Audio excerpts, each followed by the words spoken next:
Salut les bien-aimés en Jésus-Christ et bienvenue à WIFNU, notre communauté qui lit la Bible ensemble pour connaître les promesses qu'il y en a en Jésus-Christ, notre Seigneur, notre Sauveur et notre espérance. Nous continuons avec le livre de Hébreux, chapitre 10. En effet, la loi qui possède une œuvre de bien à venir et non l'exacte représentation de choses, ne peut jamais par le même sacrifice qu'on offre perpétuellement chaque année amener les assistants à la perfection.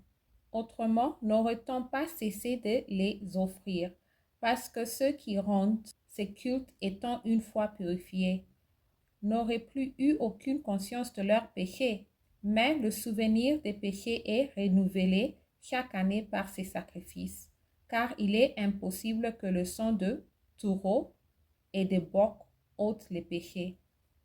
C'est pourquoi Christ, entrant dans le monde, dit, « Tu n'as voulu ni sacrifice ni offrande, mais tu m'as formé un corps. Tu n'as agréé ni holocauste ni sacrifice pour le péché. Alors je dis, voici je viens. Dans le rouleau du livre, il est question de moi, pour faire, ô Dieu, ta volonté. » Après avoir dit d'abord, tu n'as voulu et tu n'as agréé ni sacrifice ni offrande, ni holocauste ni sacrifice pour le péché. C'est qu'on offre selon la loi. Il dit ensuite, voici je viens pour faire ta volonté. Il abolit ainsi la première chose pour établir la seconde. C'est en vertu de cette volonté que nous sommes sanctifiés par l'offrande du corps de Jésus-Christ une fois pour toutes.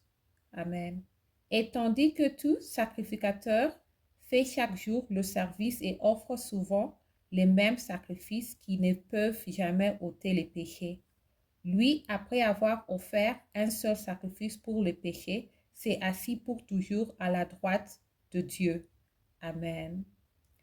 Attendons désormais que ses ennemis soient devenus son marchepied. Amen. Car par une seule offrande, il a amené à la perfection pour toujours ceux qui sont sacrifiés. C'est ce que le Saint-Esprit nous atteste aussi, car après avoir dit, « Voici l'alliance que je ferai avec eux. Après ces jours-là, dit le Seigneur, je mettrai mes lois dans leur cœur et je les écrirai dans leur esprit. » Il ajoute, « Et je ne me souviendrai plus de leurs péchés ni de leur iniquité. » Oh, là où il y a pardon des péchés, il n'y a plus offrande pour le péché. Amen. Exhortation à la confiance et à la fermeté dans la foi. Aussi donc, frères, puisque nous avons au moyen du sang de Jésus une libre entrée dans le sanctuaire, par la route nouvelle et vivante qu'il a inaugurée pour nous au travers du voile, c'est-à-dire de sa chair. Et puisque nous avons un souverain sacrificateur établi sur la maison de Dieu, approchons-nous avec un cœur sincère dans la plénitude de la foi, les cœurs purifiés d'une mauvaise conscience et le corps lavé d'une eau pure. Retenons ferme la profession de notre espérance, car celui qui a fait la promesse est fidèle. Amen. Veillons les uns sur les autres pour nous exister à la charité et aux bonnes œuvres. N'abandonnons pas notre assemblée, comme c'est la coutume de quelques-uns, mais exhortons-nous réciproquement, et cela d'autant plus que vous voyez s'approcher le jour. Car si nous péchons volontairement, après avoir reçu la conscience de la vérité, il ne reste plus de sacrifice pour les péchés, mais une attente terrible du jugement et l'ardeur d'un feu qui dévorera les rebelles. Celui qui a violé la loi de Moïse meurt sans miséricorde sur la déposition de 2 ou de 3 témoins. De quel pire châtiment pensez-vous que sera jugé digne celui qui aura foulé aux pieds du Fils de Dieu, qui aura tenu pour profane le sang de l'alliance par lequel il a été sanctifié et qui aura outragé l'esprit de la grâce? Car nous connaissons celui qui a dit, À moi la vengeance, à moi la rétribution. Et encore, le Seigneur jugera son peuple. C'est une chose terrible que de tomber entre les mains du Dieu vivant. Souvenez-vous de ces premiers jours où, après avoir été éclairé, vous avez soutenu un grand combat au milieu des souffrances.